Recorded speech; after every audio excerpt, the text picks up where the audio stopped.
మీ అందమైన ప్రయాణం ప్రారంభించండి. 49 మీ తల్లిదండ్రులు కావాలనే కలలను సాకారం చేయడానికి సహాయపడుతుంది. షుగర్‌తో పాటు బీపీ వల్ల కూడా ఈ రోజుల్లో చాలామంది బాధపడుతున్నారు సార్. బీపీ అనేది ఒక సైలెంట్ కిల్లర్‌గా అంటే నరాలు పాడవడంలో గానీ, హార్ట్ స్ట్రోక్ గానీ, కిడ్నీలు ఎఫెక్ట్ అవుతాయని అంటారు. అంటే ఇప్పుడు చాలా మంది యూత్ కూడా అంటే యంగ్ ఏజ్‌లోనే బీపీకి సమస్యకు లోనవుతున్నారు. ఇది ఎందుకు అది జరుగుతుందంటారు? సార్ ఎసెన్షియల్ అంటే 90% వారికి ఎసెన్షియల్ హైపర్ టెన్షన్ అంటారు. సో దానికి పర్టికులర్ కాజ్ ఉండదు. కానీ నా దృష్టిలో ఆ కాజ్ ఈ ఇన్సులిన్ రెసిస్టెన్సే. ఇన్సులిన్ రెసిస్టెన్స్ వల్లనే వాళ్ళకి బీపీ వస్తుంది. ఏంజియోటెన్సిన్ కన్వర్టింగ్ ఎంజైమ్ ఉంటుంది. ఆ పాత్వే ద్వారా అన్ని రకాల ద్వారా సోడియం అండ్ వాటర్ రిటెన్షన్ ఉంటుంది. బ్లడ్ వెజల్స్ దగ్గరకు వచ్చేసి బీపీ పెరగడం అనేది జరుగుతుంది. సో ఇన్సులిన్ రెసిస్టెన్స్ మనం కంట్రోల్ చేసుకుంటే, ఇన్సులిన్ సెన్సిటివిటీ పెంచుకుంటే బీపీ కూడా కంట్రోల్ ఉంటుంది ఒకటి. అండ్ కొన్ని సెకండరీ కాజెస్ ఉంటాయి, అంటే కిడ్నీ డిసీజ్ వల్ల, హార్ట్ డిసీజ్ వల్ల, రకరకాల డిసీజ్ వల్ల కూడా బీపీ పెరుగుతుంది. అంటే బీపీ రావడానికి ఒక కారణం అంటూ ఏముండదు. అంటే మేజర్లీ ఇన్సులిన్ రెసిస్టెన్స్ అని నాకు అనిపిస్తుంది. కానీ వేరే కాజెస్ ఉంటాయి, కిడ్నీ డిసీజ్ లో వస్తుంది, గుండె వల్ల రావచ్చు, తలకు సంబంధించిన, సో రకరకాల డిసీజ్ లో కూడా బీపీ పెరగవచ్చు. బట్ అది మినిమం తక్కువ ఉంటాయి అవి. మీ దగ్గరకు వచ్చే పేషెంట్లో సార్ జనరల్ గా జెనెటిక్స్ వైజ్ గా ఎక్కువ వస్తుందా, లేకపోతే లైఫ్ స్టైల్ వల్లనే ఎక్కువ బీపీ ప్రాబ్లమ్? సార్ నాకు అడల్ట్ వారు వస్తారు కాబట్టి మోస్ట్లీ అది ఎక్వైర్డ్ ఉంటుంది. ఎందుకంటే యంగ్ ఏజ్ లో వచ్చేవి అవి మోస్ట్లీ జెనెటిక్ ఉంటాయి. నా దగ్గర వచ్చే వాళ్ళు 40 years 30-40 ఆ ఏజ్ ఉంటాయి కాబట్టి జెనెటిక్ తక్కువ వస్తాయి సార్ నాకు బీపీ షుగర్ అయితే. అంటే బీపీ కూడా ఒక్కసారి వచ్చిందంటే లైఫ్ టైం మందులు వాడాల్సిందేనా సార్? అంటే ఎసెన్షియల్ హైపర్ టెన్షన్ చెప్పాను కదా సార్, ఇది రివర్సల్ చేసుకుంటే డోస్ తగ్గొచ్చు. కొందరికి గోళీలు బంద్ అయినవి కూడా నేను చూశాను. కానీ షుగర్ అంతా మంచి రెస్పాన్స్ బీపీలో ఉండదు sir, because BP is multi factorial అని నాకు అనిపిస్తుంది. సో కొందరు ఉన్నారు ఇట్లా రివర్సల్ అయింది, బట్ షుగర్ కున్నంత నేను చూడలేదు దీంట్లో బీపీలో. చాలా వరకు బీపీ గోళీ వేసుకోవాల్సి వస్తుంది చాలా మందికి. ఓకే, అంటే హైపర్ టెన్షన్లో అంటే high BP dangerous sir, low BP ఎక్కువ డేంజర్ అంటారు? Sir high BP is dangerous and low BP అంటే చాలా తక్కువ, but high BP is very dangerous because hyper tensive, neuropathy, cardiomyopathy అన్నీ జరుగుతాయి. ఇలా అయితే షుగర్ వల్ల బ్లడ్ వెజల్స్ డ్యామేజ్ అవుతాయో, బీపీ వల్ల కూడా బ్లడ్ వెజల్స్ డ్యామేజ్ అవుతాయి.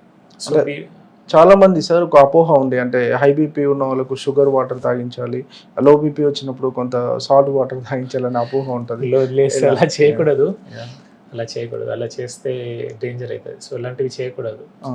సో హై బీపీ ఉంటే life style modification long term ఉంటుంది, వాళ్ళు ఖచ్చితంగా టాబ్లెట్ వేసుకోవాలా. బీపీ ఎక్కువ వాళ్ళు ఖచ్చితంగా టాబ్లెట్ వేసుకొని బీపీ కంట్రోల్ ఉంచుకోవాలా. మెల్లమెల్లగా లైఫ్ స్టైల్ మోడిఫై చేసుకొని దేవుడి దయ ఉంటే బీపీ టాబ్లెట్ బంద్ కావచ్చు. ఓకే, కానీ అలా సడన్ గా షుగర్ వాటర్ తాగిస్తే అయితే అనేది ఏముండదు.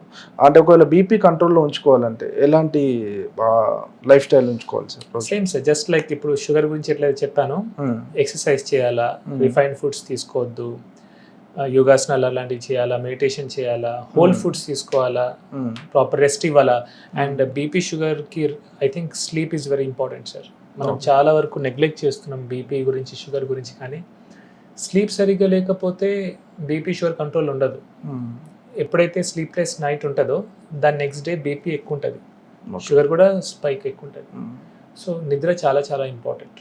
అండ్ ఈ కాలంలో యువత కానివ్వండి, పెద్దవారు కూడా సరిగా నిద్రపోవట్లేదు.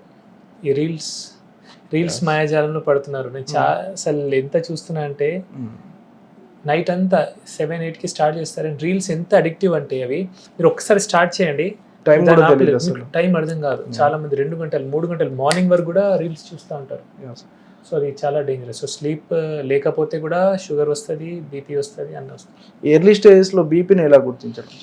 ఎర్లీ స్టేజెస్లో ఏమైనా సిమ్టమ్స్ ఉంటాయి సార్, గిడ్డినెస్ కానివ్వండి, తలనొప్పి కానివ్వండి, అలాంటివి వస్తే చూడొచ్చు. అండ్ ఇప్పుడైతే సార్ ఈ కాలంలో బీపీ షుగర్ స్క్రీనింగ్ అనేది వెరీ ఎర్లీ స్టేజ్లో అవుతుంది, చాలా ముందే అయిపోతుంది అది. నా దగ్గర వచ్చే పేషెంట్స్ ఆల్రెడీ ఉన్నవారే, తెలిసిన వాళ్ళే వస్తున్నారు. కానీ నేను కొత్తగా బీపీ షుగర్ని కనుగొన్నది చాలా తక్కువ. ఓకే, ఒకవేళ బీపీ కంట్రోల్లో లేకపోతే మేజర్గా ఏ ఆర్గాన్స్ మీద ఎక్కువ ప్రభావం చూపిస్తుంది? జస్ట్ లైక్ షుగర్ లాగే సార్, కిడ్నీ, హార్ట్, బ్రెయిన్ అన్ని, రెటైనోపతి, నర్వ్స్ మీద ప్రభావం ఎలా ఉంటుంది? న్యూరోపతి అయితే సార్ హెమరేజిక్ స్ట్రోక్ వచ్చే అవకాశం ఉంది. రక్త నరం పలిగి రక్తం మెదడు లీక్ అవుతుంది, స్ట్రోక్స్ వచ్చే అవకాశం ఉంది. అంటే డైట్ వల్ల కానీ రోజు ఎక్సర్సైజ్ వల్ల కానీ కొంత కంట్రోల్లో డెఫినెట్లీ బీపీ కంట్రోల్ ఉంటుంది, కానీ చేయాలి. So life style as a whole modify చేస్తే ఇంప్రూవ్ అవుతుంది. సార్ మీరు ఇచ్చే లైఫ్ స్టైల్లో అంటే పేషెంట్స్కి చాలా మంది కూడా గీ ఎక్కువ వాడమని చెప్తున్నారు అండ్ మటన్ కూడా ఎక్కువ సజెస్ట్ చేస్తున్నారు. ఆ కారణం ఏంటి?